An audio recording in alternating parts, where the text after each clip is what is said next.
Hello, my dear student.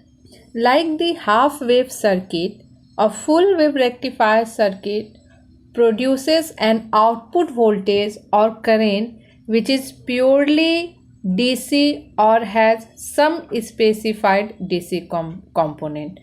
जो हम लोगों ने अपने प्रीवियस लेक्चर वीडियो में हाफ वेव रेक्टिफायर के बारे में जाना कि what is this. Of course it is the device that convert AC into DC. Same to same full wave rectifier का भी वही काम है. So what is this, what is the differences between the half wave rectifier and full wave rectifier? A full wave rectifier exactly the same as the half wave but allows unidirectional current through the load during the entire sinusoidal cycle. अगर हम लोग बात करें half wave circuit की, half wave rectifier की, तो उस case में हमें सिर्फ ड्यूरिंग पॉजिटिव हाफ साइकिल के समय, ड्यूरिंग पॉजिटिव हाफ साइकिल के केस में ही हमें करंट मिल रहा था, आउटपुट मिल रहा था. But in case of half full wave rectifier हमें पॉजिटिव और निगेटिव दोनों साइकिल में ही हमें करंट या हम लोग बोल सकते हैं कि आउटपुट मिलेगा. सो what is the difference? First difference is that कि उस केस में, हाफ वेव के केस में हमें सिर्फ पॉजिटिव हाफ साइकिल में मिल रहा था और फुल वेव के केस में हमें पॉजिटिव और निगेटिव हाफ साइकिल दोनों ही केस में आउटपुट मिलेगा. सो व्हाट मीन्स, ये कैसे मिलेगा? As we know that in case of half wave rectifier हम लोग वहाँ पर सिर्फ और सिर्फ एक डायोड यूज़ कर रहे थे और यहाँ पर मीन्स फुल वेव रेक्टिफायर के केस में हम लोग दो डायोड, जैसा कि यहाँ पर आपको डायग्राम में दिख रहा है, D1 एंड D2. सो यहाँ पर हम लोग 2 डायोड्स यूज़ करेंगे. इन case of half wave rectifier हम लोगों ने सिर्फ और सिर्फ एक डायोड यूज़ किया, जो कि जिसके चलते हमें आउटपुट सिर्फ पॉजिटिव हाफ साइकिल के केस में मिल रहा था, सिर्फ पॉजिटिव हाफ साइकिल के केस में. अब हम लोग यहाँ पर 2 डायोड यूज़ कर रहे हैं, D1 एंड D2. तो बिकॉज ऑफ दिस D2 हम लोगों को आउटपुट निगेटिव हाफ साइकिल के केस में भी मिलेगा, जो कि यहाँ पर हम लोग डायग्राम में दिख रहा है कि हमें दोनों ही साइकिल, पॉजिटिव और निगेटिव हाफ साइकिल के केस में आउटपुट मिल रहा है. So how we can define this half full wave rectifier? So a rectifier that converts alternating current into continuous current and that utilizes both half of each cycle of the alternating current. So how it is possible? कैसे ये possible हुआ? दोनों ही cycle में हमें output मिले 2 diode को use करके. अब हम लोग इस वर्किंग को आगे देखेंगे. एंड ऑफ कोर्स इस फुल वेव रेक्टिफायर को हम लोग centre tapped full wave rectifier भी बोलते हैं, बिकॉज यहाँ पर हम लोग जो ट्रांसफार्मर यूज़ करते हैं वहाँ पर सेंटर टैपिंग का कनेक्शन होता है, सेंटर टैप से कनेक्ट करते हैं. यहाँ पर हम लोग को दिख भी रहा है इस डायग्राम में यहाँ पर, और आगे हम लोग इसको और अच्छे तरीके से सीखते हैं कि यहाँ पर कैसे सेंटर टैप करके हम लोग सर्किट कनेक्ट करते हैं. So in this case both half cycle of the input are utilize with the help of 2 diodes D1 and D2 alternatively. For full wave rectification, use of transformer is essential. For the full wave rectification, use of transformer is essential. The full wave rectifier circuit using 2 diodes, as we can see here, जैसा कि हम लोगों को यहाँ पर भी दिख रहा है, and a center tapped transformer. The center tap transformer is usually taken as the ground or 0 voltage reference points. As you can see here, 0 volt or ground. So the center tap is usually taken as a ground or 0 voltage reference point, The circuit can be connected in any of the way, either this way or this way. दोनों में से किसी भी एक तरीके से हम लोग सर्किट कनेक्ट कर सकते हैं. डिफरेंसेस क्या है? अगर हम सर्किट ए को देखें तो R L, this R L connected to the ground G, connected to the ground G via the earth. Okay, यहाँ पर दिख रहा है this GRL becomes connected to the point G via the earth. और इस केस में means इस second connectivity में क्या है, it is connected directly to the G. ये रहा हमारा RL, ये डायरेक्टली G से कनेक्टेड है. और इस केस की अगर हम बात करें तो ये कनेक्टेड है विया द अर्थ. सो किसी भी एक कनेक्टिविटी को हम लोग यूज़ कर सकते हैं. Now let us see the working of this full wave rectifier. किस तरीके से ये फुल वेव रेक्टिफायर काम करता है.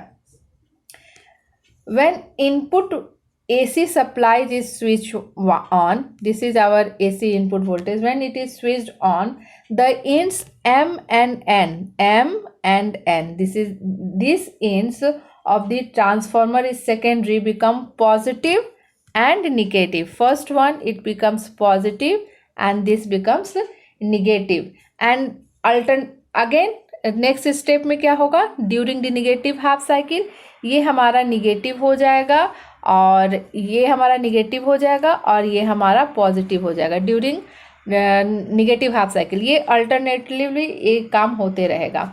So what will happen exactly during the positive half cycle. अगर हम पॉजिटिव, ये हमारा इनपुट है, अगर पॉजिटिव हाफ साइकिल की हम बात करें तो during the positive half cycle of an AC input terminal M is positive, ये हमारा पॉजिटिव है during positive half cycle.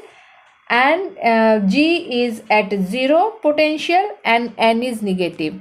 G is at zero potential and N is negative, M is positive. So it means what? This positive is connected with diode D11 and this negative terminal of D1 connected with the negative.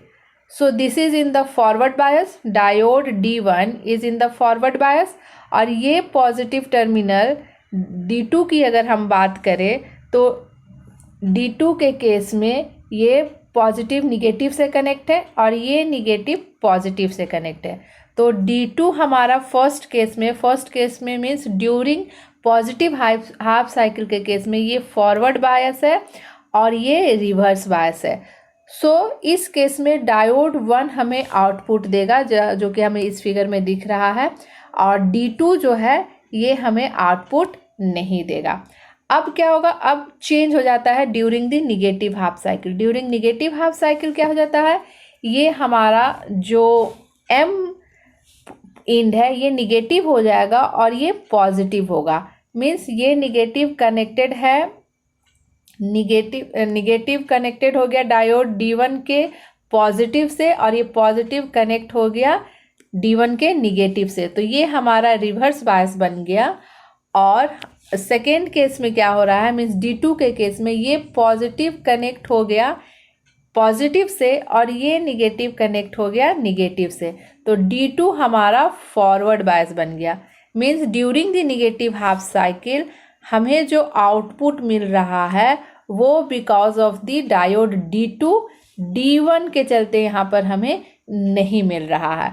तो during positive half cycle हमें D1 diode ने output दिया और during negative half cycle हमें diode D2 ने output दिया. और जब दोनों को कंबाइन करेंगे हम लोग सो हम लोगों के पास ये आउटपुट मिल गया, जो कि हमें अगर हाफ वेव रेक्टिफायर के केस की बात करें तो सिर्फ since we have only one diode D1 इसलिए हमें निगेटिव हाफ साइकिल के समय में कोई भी आउटपुट नहीं मिल रहा था. So this is the working of the full wave rectifier.